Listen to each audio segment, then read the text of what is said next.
Hai Sobat Genre atau Genragers di seluruh Indonesia, terkhusus di Kota Makassar. Selamat datang di video kali ini, dan di sini di depan saya sudah ada satu wanita cantik, satu lelaki yang tampan.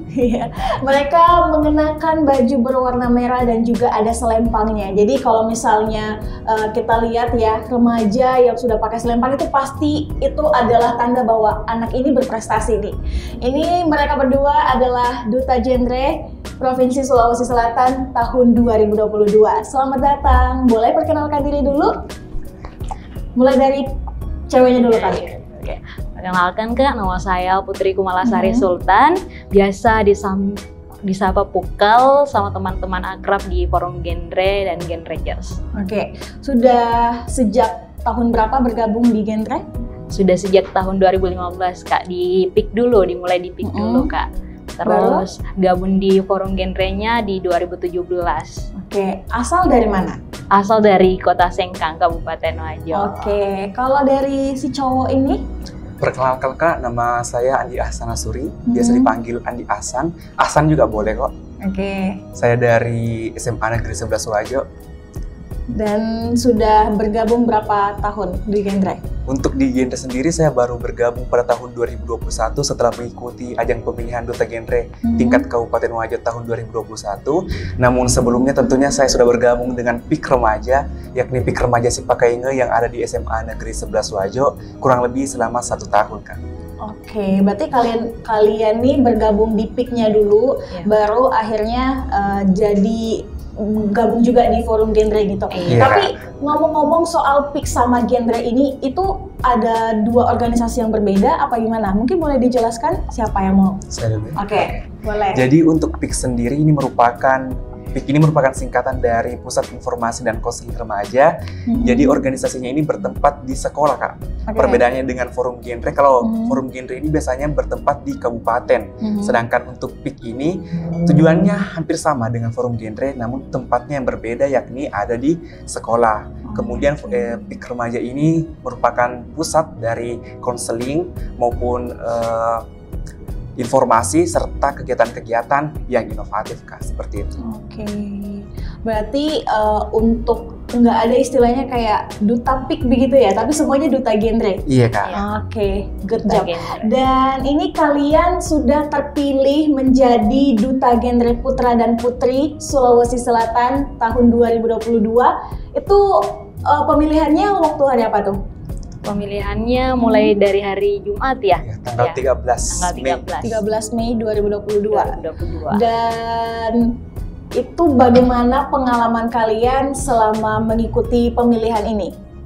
Ya, pengalamannya mungkin dari saya dulu Kak. Pengalamannya ya deg-degan pastinya dan takut ekspektasinya terlalu tinggi. Bahkan di awal saya mencalonkan untuk apresiasi duta ini, saya tidak berekspektasi sejauh ini begitu. Lolos 8 besar saja sudah alhamdulillah, syukur sekali. Tapi alhamdulillah juga diberikan amanah tanggung jawab untuk menyandang prestasi Duta Genre Provinsi 2022. Oke, kalau dari Ahsan sendiri? Nah, jadi kan sebenarnya saya ini merupakan Duta Genre Kabupaten Wajo tahun 2021 yang rencananya pada akhir tahun 2021 itu sudah dilaksanakan untuk ajang pemilihan tingkat Provinsi Sulawesi Selatan. Namun saat itu tertunda Kak. Nah ternyata beberapa bulan, 1 bulan sebelum hari H pemilihan Duta Genre Provinsi Sulawesi Selatan tahun 2022 ini, saya baru mendapatkan kabar. Nah, jadi untuk persiapan saya itu benar-benar minim, bisa dibilang benar-benar minim. Berarti singkat ya waktunya? Singkat kurang lebih cuma 1 bulan, apalagi bulan Ramadan. Nah, jadi benar-benar persiapan saya sangat minim dibanding persiapan saya dulu waktu ingin mencalonkan di kabupaten. Saya juga tidak terlalu expect tinggi, yang saya expect saya hanya mampu insya Allah sampai 8 besar. Untuk selanjutnya saya hanya menyerahkannya kepada Allah Subhanahu wa Ta'ala. Namun yang membuat saya bisa sampai ke titik ini tentunya karena banyak orang-orang di sekitar saya yang cinta terhadap saya, sayang terhadap saya, ingin saya terus berkembang. Mereka memberikan dorongan, motivasi, support dan bimbingan tentunya. Sehingga saya juga merasa bahwa banyak orang yang ingin saya menjadi lebih baik, banyak orang yang ingin saya mencapai titik ini. Saya di punggung saya saat itu, yang saya ingat bahwa di punggung saya tidak hanya nama sekolah saya juga mengemban kepercayaan dan amanah dari kabupaten saya, sehingga saya terus terdorong, saya terus termotivasi hingga saya mencapai titik ini, Kak. Keren banget Ahsan, ini tepuk tangan dulu dong buat kita semua. Wow, keren banget. Dan Putri juga sekarang aktivitasnya apa nih, Put? Kalau aku Kak sebagai mahasiswa, selain mahasiswa juga tergabung di beberapa organisasi internal kampus dan eksternal kampus. Berarti sekarang udah kuliah ya? Tapi kalau Ahsan udah kuliah atau masih SMA? Kalau saya baru kelas 2 SMA, Kak. Wow. Rencananya nanti pada tanggal 30 itu ujian kenaikan kelas. Oke. Berarti ini Ahsan juga keren banget karena dia bisa, itu pesertanya ada dari kalangan apa aja, Put? Ada dari kalangan siswa dalam artian SMA, Kak, mulai dari SMA, ada juga mahasiswa. Jadi banyak mahasiswa yang ikut, Kak. Oke, berarti Ahsan ini juga keren banget ya, karena bisa bersaing sama mahasiswa yang lebih, kalau dibilang lebih banyak pengalamannya lah ketimbang dia, tapi kamu keren juga. Dari Wajo ya? Iya.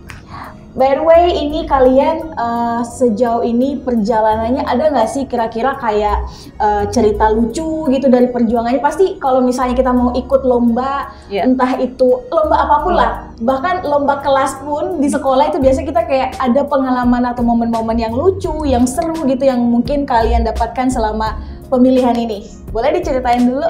Mungkin dari Putri dulu, Kak. Jadi pengalamannya itu saat mau performance tari kemarin di grand final, tiba-tiba kipasnya itu kayak gangguan, kayak mau rusak begitu, Kak. Jadi padahal ini kayak semenit lagi mau performance, dan di situ Putri bilang, ya Allah, please, ini kipas jangan rusak dulu, please, kerjasamanya kipas, please. Mungkin Ahsan juga sadar sama gerakannya Putri yang jadi saat itu fokusnya Putri malah ke kipas, bukan ke isi otak atau mentalnya, tapi kipasnya dulu ini gitu, Kak. Itu yang serunya ya? Iya, serunya. Tapi alhamdulillah bisa. Kalau misalnya pengalaman selama apa namanya, sama proses pemilihan itu mungkin kayak ada pembekalan atau apa gitu? Iya, Kak, jadi ada pembekalan, ada coaching juga dari senior-senior kita. Kebetulan saya merupakan duta genre Kabupaten Wajo sebelumnya, dan di situ tentunya kita dibimbing juga untuk melanjutkan di ajang pemilihan duta provinsi ini, Kak, begitu. Oke. Kalau dari Ahsan, mungkin ada momen lucu apa gitu? Kalau menurut saya pribadi, Kak, untuk kesan saya melihat peserta-peserta dari pemilihan duta genre provinsi Sulawesi Selatan ini sangat berbeda, Kak, menurut saya dibanding pada saat saya mengikuti ajang pemilihan duta genre tingkat kabupaten, Kak.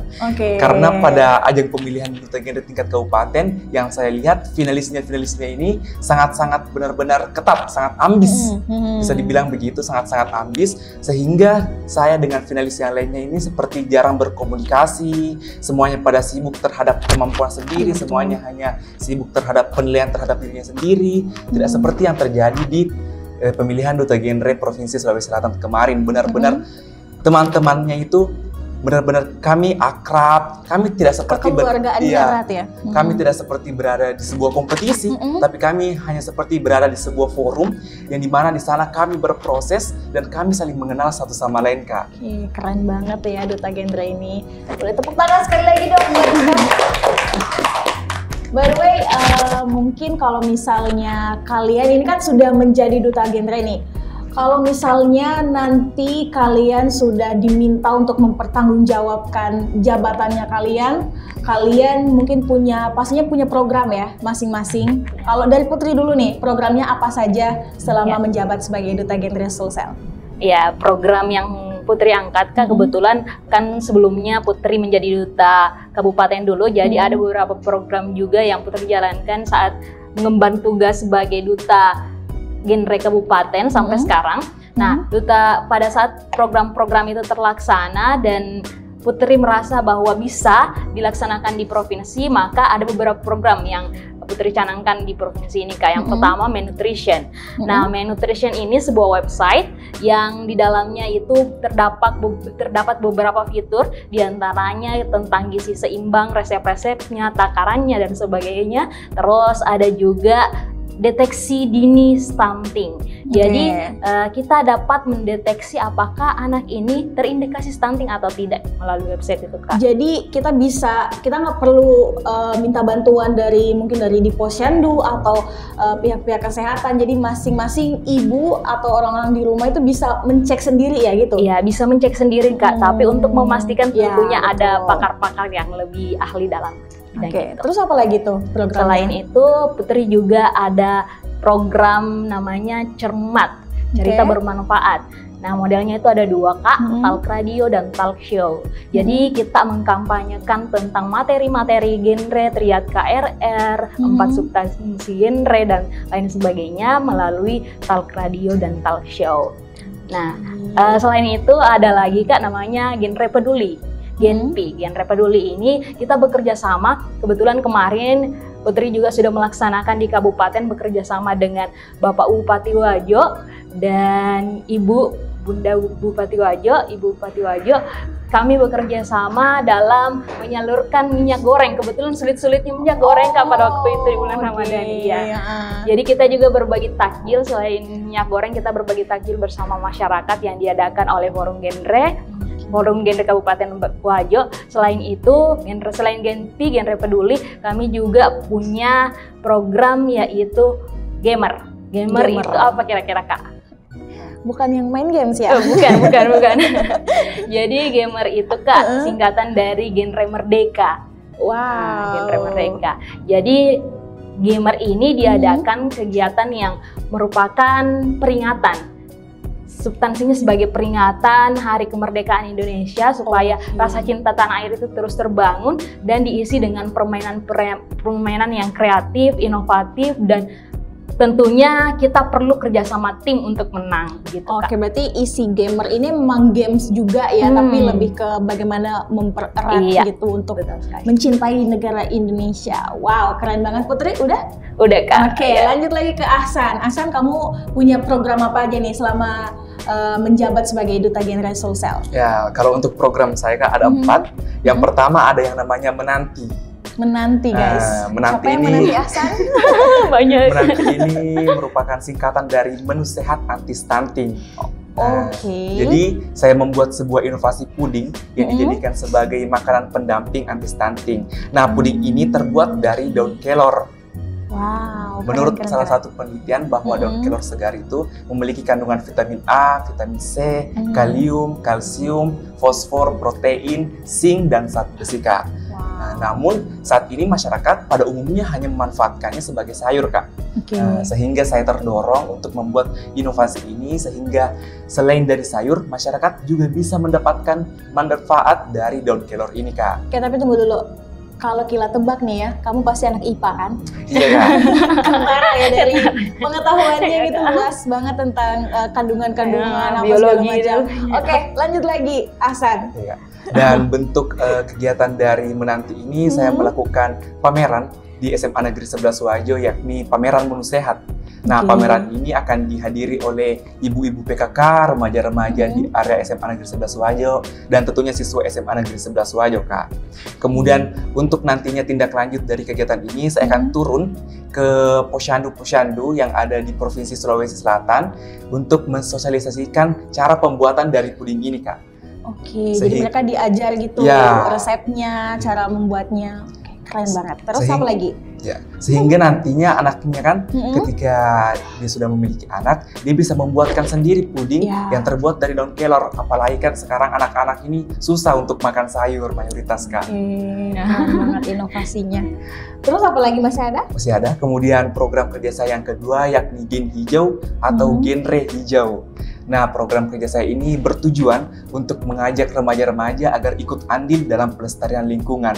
Karena kan, Kak, kita remaja ini sudah terlalu terfokus terhadap isu remaja. Padahal sebenarnya isu lingkungan sekarang itu sudah menjadi isu nasional juga dan menjadi sorotan global. Dan isu lingkungan juga menjadi tanggung jawab kita sebagai generasi penerus bangsa nantinya. Nah, kegiatan yang telah terlaksana dari kegiatan Gen Hijau ini diantaranya ada hidroponik genre, Kak, yakni budidaya tanaman hidroponik. Kemudian kami juga rutin melakukan pembersihan di area SMA Negeri 11 Wajo, Kak. Kemudian untuk program kerja saya yang ketiga bernama Gerak atau genre beraksi. Ya, kegiatan ini terbagi menjadi 3, Kak. Yang pertama ada genre mengaji, yakni saya akan mengajak teman-teman genre untuk bersama-sama zikir bersama dan mengaji bersama. Setelah itu dilanjutkan dengan edukasi seputar substansi-substansi genre, Kak. Kemudian yang kedua ada Pick Air Goes to School, Kak. Sedikit cerita bahwasanya di Kecamatan Takala saat ini terdapat 6 SMP dan 2 diantaranya sudah memiliki Pick Air. Nah, 2 Pick Air tersebut merupakan hasil dari kegiatan Pick Air Goes to School ini. Karena saya bersama dengan teman-teman Pick Remaja mendatangi SMP-SMP yang ada di Kecamatan Takalala. Kemudian kami melakukan sosialisasi tentang substansi-substansi genre, Kak. Seperti itu. Kemudian kegiatan yang ketiga yakni Pick Care atau Pick Peduli. Nah, seperti genre peduli tadi, kegiatan ini merupakan kegiatan membantu masyarakat-masyarakat yang terkena dampak dari korban bencana alam dan sebagainya, Kak. Seperti itu ya. Kemudian ada program kerja yang terakhir, yang keempat ada namanya Kupas Genre. Nah, Kupas Genre itu apa tuh? Kupas Genre ini merupakan singkatan dari KUA Posyandu with Genre. Karena saat ini yang marak-marak ini adalah stunting. Nah, dan salah satu dan tema dari kegiatan apresiasi Duta Genre Sulawesi Selatan kemarin ini merupakan kolaborasi remaja yang masif dan inklusif dalam membantu pencegahan stunting dari hulu. Nah, pencegahan stunting dari hulu ini apa yang dimaksud, Kak? Nah, salah satunya diantaranya pencegahan stunting yang diberikan sosialisasi kepada catin-catin atau calon pengantin. Nah, jadi pada program kerja Kupas Genre ini saya akan turun ke KUA. Kayaknya ini sebentar lagi mau ke KUA juga. Jangan kalau besok saya. Oke, lanjut Ahsan. Jadi saya akan turun ke KUA dan posyandu. Kemudian saya akan mensosialisasikan seputar substansi genre khususnya pada stunting. Sehingga para catin, ibu hamil, ibu menyusui dapat mengetahui tentang stunting lebih cepat dan hal tersebut menjadi salah satu bentuk pencegahan stunting dari hulu, Kak. Seperti itu. Oke, keren banget Ahsan. Tapi ini kita Putri juga tadi banyak bicara soal stunting, Ahsan juga banyak. Tapi mungkin nih ya, masih ada penonton kita yang mungkin belum tahu stunting itu apa. Mungkin dia masih remaja kayak kita, atau mungkin baru menjadi calon ibu dan belum paham stunting itu apa. Mungkin boleh dijelasin dulu sedikit aja. Iya. Mungkin ada tanda-tanda seperti apa stunting itu dan lain-lain. Iya. Boleh? Siapa nih? Ya, jadi stunting itu gejala gizi kronis, Kak. Jadi stunting bukan penyakit, tapi dia gejala gizi kronis yang berkepanjangan akibat gizi buruk. Nah, biasanya stunting ini terjadi di 1000 hari pertama kehidupan, Kak. Dan stunting ini disebabkan dari berbagai hal tentunya ya. Yang pertama, apabila seorang ibu hamil terkena anemia saat mengandung, nah ini bisa menjadi salah satu penyebab stunting, Kak. Nah, selain itu, kekurangan gizi yang berkepanjangan. Jadi bukan karena tidak makan 2 hari atau 1 hari, bukan karena begitu, tapi gizi ini maksudnya dia tidak menyerap, memakan vitamin dan sebagainya yang dalam waktu panjang. Berarti gitu, kayak mungkin setiap hari dikasih makan mie kali sama bisa jadi. Oke, lanjut. Kan ada tuh, Kak, mie untuk anak-anak ya. Ya, bisa jadi. Terus? Selain itu, stunting ini, Kak, merupakan betul tadi kata Ahsan, salah satu problem global yang sangat besar. Bahkan di semua aspek, di semua badan membicarakan stunting ini nih, Kak, gitu. Nah, kalau misalnya dari tanda-tandanya sendiri tuh tadi udah ya disebutin juga beberapa, kalau misalnya anak itu kurang mengkonsumsi makanan-makanan bergizi gitu kan. Nah, ini ada ciri-cirinya nggak sih untuk anak-anak itu seperti apa? Ya, jadi untuk ciri-ciri anak yang stunting adalah dapat dilihat secara langsung dari tinggi badannya, Kak. Jadi anak yang stunting ini biasanya memiliki tinggi badan yang lebih pendek dibanding dengan usia normal. Berarti dia lebih pendek ya daripada usia normalnya. Tapi apakah semua anak-anak yang pendek itu sudah pasti terkena stunting? Nah, ini juga nih, Kak, yang sering menjadi permasalahan di masyarakat nih. Karena kadang di masyarakat itu ketika ada seseorang yang sudah pendek, ada seorang yang pendek, kemudian ada orang yang hanya mengetahui stunting dari basic-basicnya, dari kulit, dari awal-awalnya saja, jangan langsung bilang, kamu stunting ya? Nah, padahal sebenarnya tidak semuanya, Kak. Aku sinting. Tidak semuanya, Kak. Lanjut. Tidak semua yang pendek ini stunting. Karena selain pendek, stunting juga mempengaruhi perkembangan otak, Kak. Iya. Nah, ini yang paling penting, Kak, mempengaruhi perkembangan otak. Jadi anak stunting itu lamban dalam berpikir, Kak. Oh, seperti itu ya, lambat. Tapi kalau mau dilihat lagi nih, kita tahu kalau misalnya memang pertumbuhan anak-anak tuh pasti berpengaruh juga tentang dari makanannya gitu ya. Tapi pasti peran orang tua juga berpengaruh nih. Apa saja peran-peran seorang ayah dan peran seorang ibu yang bisa mendukung anak ini mencegah terjadinya stunting pada anaknya sendiri. Itu seperti apa tuh perannya? Iya. Jadi untuk perannya sebenarnya, Kak, untuk penanggulangan dari stunting ini harus kita lakukan dari saat mengandung, Kak. Nah, pada saat seorang ibu hamil, lebih baik dia memeriksakan kehamilannya secara rutin di posyandu ataupun pihak medis lainnya, Kak. Kemudian setelah bayinya lahir, wajib diberikan ASI eksklusif, Kak. Nah, kemudian selanjutnya bisa diberikan makanan pendamping ASI. Setelah bayi tersebut beranjak dewasa, diberikan makanan-makanan yang bergizi, Kak. Kemudian juga rutin melakukan imunisasi, Kak. Dengar tuh, calon ibu dan para ibu di seluruh Indonesia ya. Dan bukan hanya tugas istri saja, Kak. Nah, betul. Tapi tugas suami juga, jadi suami siaga. Betul. Gitu tuh. Bikinnya sama-sama, masa merawatnya harus seorang ibu saja gitu ya. Kalau peran seorang ayah nih, Put, menurut kamu yang paling penting dari seorang ayah kan, ayah tuh ya namanya juga seorang kepala keluarga gitu ya. Pasti tugas utamanya adalah mencari nafkah, menghidupi anak dan istrinya. Tapi selain itu, ada nggak sih pendekatan-pendekatan gitu dari seorang ayah yang bisa berpengaruh nih sama kesehatan anaknya?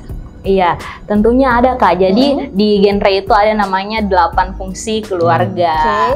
Nah, 8 fungsi keluarga ini, Kak, berisi berbagai fungsi yang harus dan baiknya ditanamkan di keluarga masing-masing gitu. Nah, ada yang namanya fungsi agama, fungsi cinta kasih, bagaimana seorang ayah, ibu, dan anggota-anggota keluarga saling mencintai, saling mengasihi. Ada juga yang dikatakan fungsi reproduksi. Nah, mungkin teman-teman bertanya, apa tuh fungsi reproduksi? Masa anak kecil harus diajarkan cara misalnya ejakulasi dan sebagainya? Bukan dong. Bukan ya. Tapi fungsi reproduksi ini bagaimana kita mengedukasi tentang seks kepada anak dari dini gitu. Jadi kita memberikan pemahaman dengan bahasa ilmiah yang memang seharusnya gitu. Kemudian selain fungsi reproduksi ada fungsi sosial budaya. Nah, fungsi sosial budaya ini kita memberikan pengetahuan kepada anak-anak dan tentunya kepada anggota keluarga apa saja sih budaya-budaya daerah kita, budaya Indonesia misalnya, budaya, kalau saya kan orang Bugis. Jadi budaya orang Bugis misalnya, contohnya Maradeka Towajoe, ada Papua. Kita bertiga dari Wajo. Iya. Begitu, Kak. Ya. Itu beberapa fungsi yang harus ditanamkan di keluarga, Kak, supaya keluarga aman, tentram, damai, sakinah, mawaddah, warahmah. Iya, betul. Aman juga, Kak. Banyak seringkali muncul di masyarakat pertanyaan bahwa kenapa sekarang itu banyak orang yang melakukan sosialisasi stunting kepada remaja-remaja. Nah, padahal kan sebenarnya remaja-remaja ini sangat jauh jika dibandingkan dengan melakukan sosialisasi stunting kepada ibu hamil ataupun orang tua kan. Nah, jadi untuk menjawab pertanyaan tersebut, kita harus tahu nih, Kak, bahwa sebenarnya remaja ini nantinya tentunya akan menjadi seorang ayah dan seorang ibu. Nah, ini merupakan indikator kedua dalam pencegahan stunting dari hulu, yakni memberikan sosialisasi serta informasi seputar stunting ke remaja-remaja terlebih dahulu. Berarti kita ngasih edukasi ke bibitnya ya? Iya, dari awal, dari hulu. Oke, betul. Keren banget. Duta Genre Putra dan Putri Sulsel ini ada Putri dan juga Ahsan. Nah, terakhir nih, mungkin kalian punya tips and trick lah buat remaja-remaja di seluruh Indonesia, terkhusus di Kota Makassar ini. Gimana sih menjadi remaja yang produktif, terus berprestasi, habis itu juga peduli sama kesehatan dan lingkungan. Itu seperti apa? Gantian ya. Jadi saya di sekolah memang kan terkenal sebagai siswa yang sering mengikuti perlombaan, mengikuti kegiatan-kegiatan, sehingga saya banyak mendengar bahwa sebenarnya saya bicarakan orang bahwa saya ini orang yang ambis, orang yang ingin sok ditahu. Padahal sebenarnya tidak, Kak. Saya melakukan semua itu hanya untuk pengembangan diri saya sendiri. Klarifikasi ya guys dari Hasan. Pengembangan diri saya sendiri.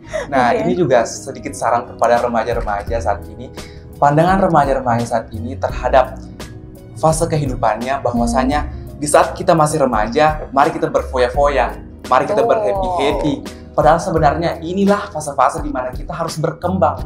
Inilah fase-fase di mana kita harus berani untuk mencoba hal yang baru, keluar dari zona nyaman. Karena banyak sekali remaja yang mengatakan bahwa nantilah kalau sudah dewasa. Padahal sebenarnya kita harus mencoba dari sekarang. Dan banyak remaja-remaja yang ketika sudah dikatakan ada orang yang membencinya, dia akan berhenti melakukan hal-hal yang sebenarnya baik, Kak. Langsung insecure. Ya, langsung insecure. Langsung pede. Dan juga hal itu menurunkan kepercayaan dirinya. Dan juga salah satu faktor yang membuat remaja-remaja saat ini tidak berani untuk mencoba hal yang baru karena mereka takut yang namanya kegagalan.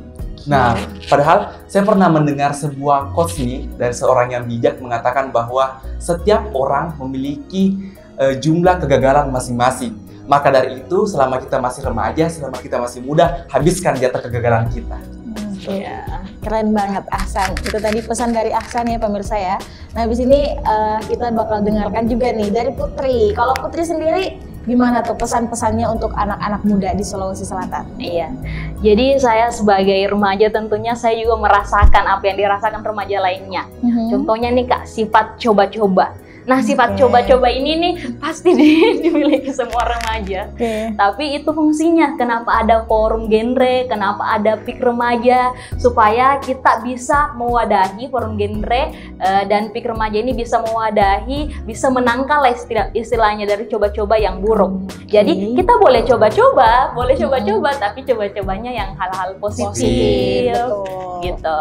Nah, kemudian tentunya kita sebagai remaja waktunya untuk cari pengalaman, waktunya untuk mengisi diri, menambah proses kita, menambah relasi kita, karena semakin banyak relasi, semakin banyak ilmu pengetahuan yang kita ketahui, maka itu juga yang menjamin bagaimana masa depan kita. Because the future belongs to those who prepare for it today. Karena masa depan adalah milik mereka yang memperjuangkan hari ini. Keren banget, tepuk tangan buat kita semua. Oke, terima kasih Putri, terima kasih Ahsan, terima kasih sudah menginspirasi kita semua. Selamat bertugas menjadi Duta Genre Sulawesi Selatan 2022. Dan kalau begitu langsung kita mau salam genre dulu kali ya. Lebih akrab gitu sama pemirsa. Saya pimpin ya Kak? Oke, boleh. Salam genre. Salam Remaja genre. sehat, cerdas, ceria. Genre Indonesia, saatnya yang muda yang berencana. Demi apa? Demi remaja Indonesia. Terima kasih juga untuk pemirsa yang sudah nonton. Dan sampai jumpa lagi di video selanjutnya. Bye-bye.